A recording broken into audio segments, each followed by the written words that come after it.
ine tinoona warning yopiwa magenerals vasara, malast standing generals.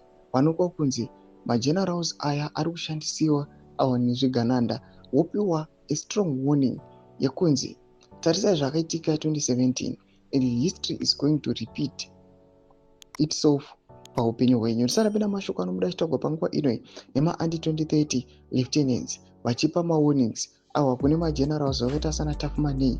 Don't subscribe or like on the bell icon. The handle yechikora zvigananda inokudanyira chiti my last warning of the day goes to General Tafmanei and Brigadier General Monda.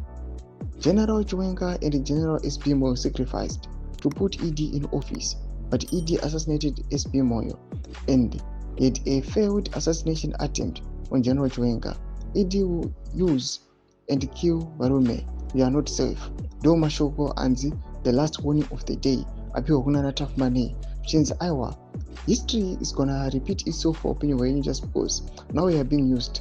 This only thing chinenge changusara ngoti muchingotsa katika chete. Mashoko anomuda panguva ino yekuti vanhu vanomatora sedambe panguva ino kuchinokwa kunzi VP Kosano Chiwenga vakanga vari very close kune mutungamiri wenyika, but panguva ino tinoona kuti these two people vakanga vane strong ties havachaonani, and panguva ino kunoonekwa kunzi havachatombowirirani zvekutodaro.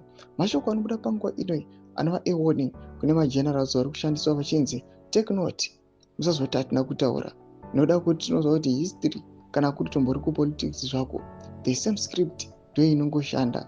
Tiudzei mafungiro enyu muri Zimbabwe unoti kudii pamusoro pe-these developments. Inonyaso kuonekwa kunzi aiwa Zimbabwe iri panguva yakaoma. Bvai comment section medu zvafungiro enyu muri kudii pamusoro pechitiko ichi. Subscribe or like pamwe chete noturn on the bell icon.